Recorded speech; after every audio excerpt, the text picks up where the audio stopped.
এবং rubella vaccine প্রদান কর্মসূচি আনুষ্ঠানিকভাবে শুরু করলাম এখান থেকে।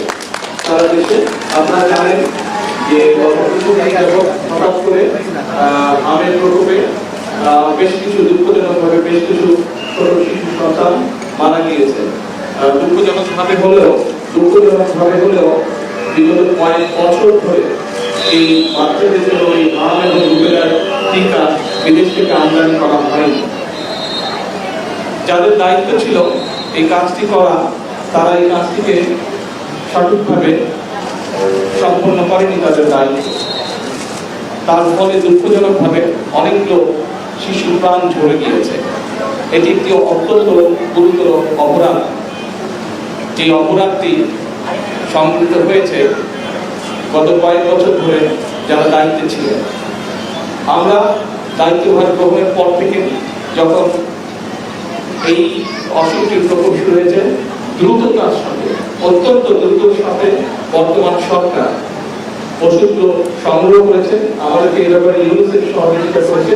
ইউনিসেফের মাধ্যমে আমরা এই টিকাগুলো সংগ্রহ করেছি এবং আজকে আনুষ্ঠানিকভাবে আমরা এই টিকাদান কর্মসূচি সারা দেশে শিশুদের মধ্যে আমরা শুরু করেছি। এর ভিতরে উদ্যোগ নেওয়ার পরে মৃত্যুর হার অনেক কমে এসেছে, অসুস্থ হওয়া শিশুর সংখ্যা অনেক কমে এসেছে। আমরা আশাবাদী ইনশাআল্লাহ আল্লাহর রহমতে আমরা এই টিকাদান কর্মসূচি অব্যাহত রাখলে পরে এই দুর্ঘটনা থেকে আমরা শিশুদেরকে রক্ষা করতে সক্ষম হব এবং একই সাথে এই পরিকল্পনার মধ্যে যে অনুষ্ঠানটি আজকে শুরু হলো, আমরা 2 কোটি সারা দেশে 2 কোটি শিশুকে হাম এবং রুবেলা ভ্যাকসিনেশন আমরা প্রদান করব। সেই জন্যই আমরা আত্মবিশ্বাসী যে ইনশাআল্লাহ দ্রুততার সাথে আমরা এই অসুস্থতার হাত থেকে শিশুদের প্রাণগুলো আমরা রক্ষা করতে সক্ষম হব। এ ব্যাপারে ইউনিসেফকে আবার আমি ধন্যবাদ জানাচ্ছি সরকারের পক্ষ থেকে এবং একই সাথে আমি সকলের সহযোগিতা কামনা করছি যাতে আমরা শিশুদের প্রাণগুলো রক্ষা করতে পারি, যাতে অসুস্থ হয়ে যাওয়া থেকে শিশুদেরকে আমরা রক্ষা করতে পারি। কারণ এই শিশুরাই হচ্ছে আগামী দিনের ভবিষ্যৎ।